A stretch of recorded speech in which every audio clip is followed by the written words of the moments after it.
अजीत पवार के एनसीपी को मोदी कैबिनेट में जगह नहीं मिली है। मोदी सरकार में प्रफुल्ल पटेल को राज्य मंत्री स्वतंत्र प्रभार का पद दिया जा रहा था, जबकि पटेल का कहना है कि वो पहले ही कैबिनेट मंत्री रह चुके हैं, इसलिए राज्य मंत्री पद उनके लिए डिमोशन की तरह है। इस विवाद के बाद एनसीपी अजीत पवार को अभी कैबिनेट में शामिल नहीं किया गया है। प्रफुल्ल पटेल के मुताबिक उनको अभी कुछ दिन इंतजार करने के लिए कहा गया है। इससे पहले खबर यह थी कि सुनील तटकरे और प्रफुल्ल पटेल दोनों मंत्री बनना चाहते हैं, इसकी वजह से विवाद हुआ है। तटकरे के दिल्ली स्थित आवास पर अजीत पवार की तटकरे और प्रफुल्ल पटेल के साथ बैठक हुई है। हम लोग सही समय का इंतजार कर रहे हैं। मैं आपसे वही पूछना चाह रहा हूँ, आप इंडिया अलायंस के नेता भी कह रहे हैं सही समय पे सरकार बनाने का दावा कर रहे हैं। मैंने बताया ऑप्शन बिल्कुल कुछ नहीं, हमारा सपोर्ट बराबर एनडीए को है, कुछ उसमें कुछ गड़बड़ नहीं है, आप फिक्र तो मत करो। अब एनसीपी की हालत तो बहुत बुरी हो गई है। हमें बड़ा दुख लगता है कि जो पार्टी चाचा की पार्टी तोड़कर भतीजे ने बड़ा नाम कमाया, रोशन किया, ऐसा लग रहा था कि उनको न्याय मिलेगा, उनके लोगों को न्याय मिलेगा। तो अब एक सीट पे क्या देंगे, देने वाला भी क्या देगा और लेने वाला भी क्या लेगा। ये कैबिनेट मांग रहे थे, उन्होंने स्टेट मिनिस्टर देने की बात की, जो मिला वो खाओ, नहीं तो भूखे रह जाओ।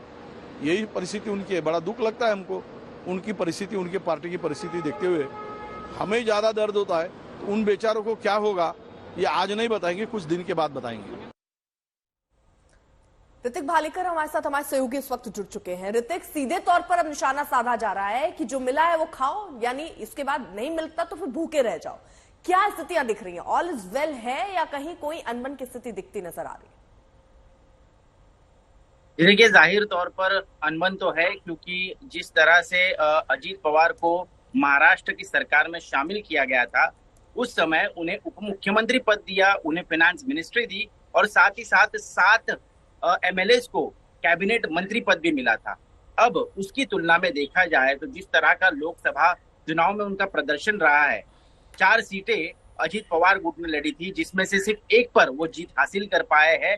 वो अपनी बारामती सीट भी रिटेन नहीं कर पाए हैं और ऐसे में अगर उन्हें जो दिया हुआ एमओएस का इंडिपेंडेंट चार्ज का जो पोर्टफोलियो है उसे भी वो नकारते हैं, तो जाहिर सी बात है कि कुछ ऑल इज वेल नहीं चल रहा। हालांकि आज एनसीपी, अजीत पवार गुट और शरद पवार गुट दोनों भी पार्टी का फाउंडेशन डे महाराष्ट्र में मनाने जाने वाले हैं।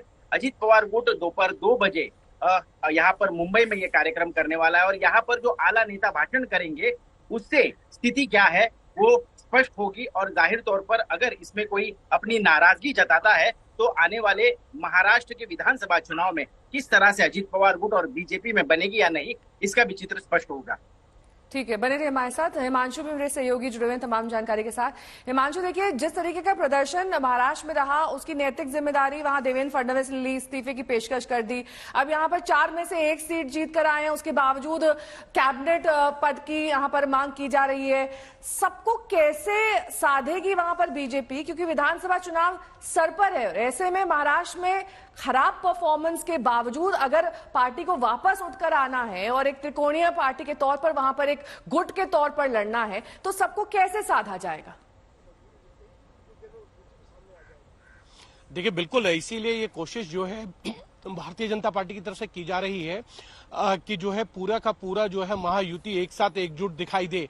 लेकिन कल जिस तरीके से प्रफुल्ल पटेल का बयान आया कि हमको जो है एनसीपी जो है उनको ऑफर किया गया था कि आप इंडिपेंडेंट चार्ज लीजिए, स्वतंत्र प्रभार के मंत्री बनिए, तो प्रफुल्ल पटेल ने ये अपनी इच्छा जाहिर करते हुए बताया कि वो पहले पूर्व में कैबिनेट मंत्री रहे हैं, तो ऐसे में वो जो है स्वतंत्र प्रभार के मंत्री नहीं बनना चाहते हैं।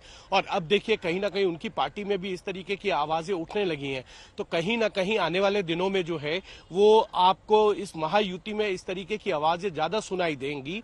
और एक चीज और जरूर मान के चला जा सकता है कि ये जो सरकार है, मोदी 3 कैबिनेट जो है, ये गठबंधन की सरकार है। गठबंधन में जितनी नजदीकियां होती हैं नेहा, उतनी ही तलखियां भी नजर आती हैं समय समय पर जो है गठबंधन के साथी दल जो है इस तरीके से बयान या फिर किसी को नहीं मिलेगा, दोनों के हाथ खाली रहेंगे, क्या होने वाला है? देखिए, मुझे लगता है अब इसको कम से कम आप 6 महीने के लिए तो छोड़ ही दीजिए, क्योंकि अब जब भी कैबिनेट रिशफल होगा तभी जो है मंत्री पद दिया जा सकता है। कोई एक व्यक्ति के लिए कैबिनेट रिशफल किया जाए, ये मुझे इसकी उम्मीद बहुत कम नजर आती है। और जिस तरीके से तलखी भरे स्वर जो नजर आ रहे हैं एनसीपी के नेताओं के, वो सोचने और समझने वाले हैं, और इससे महायुति के अंदर जो है एक टकराव की स्थिति नजर आएगी। दूसरी तरफ मैं आपको एक और चीज बता दूं, प्रधानमंत्री नरेंद्र मोदी ने अपना जो है चार्ज ले लिया है। तीसरे प्रधानमंत्री के शपथ ग्रहण के बाद आज वो तीसरी बार उन्होंने प्रधानमंत्री कार्यालय जाके शपथ जो है वो चार्ज लिया, और उसके बाद जो पहली फाइल साइन की है वो की है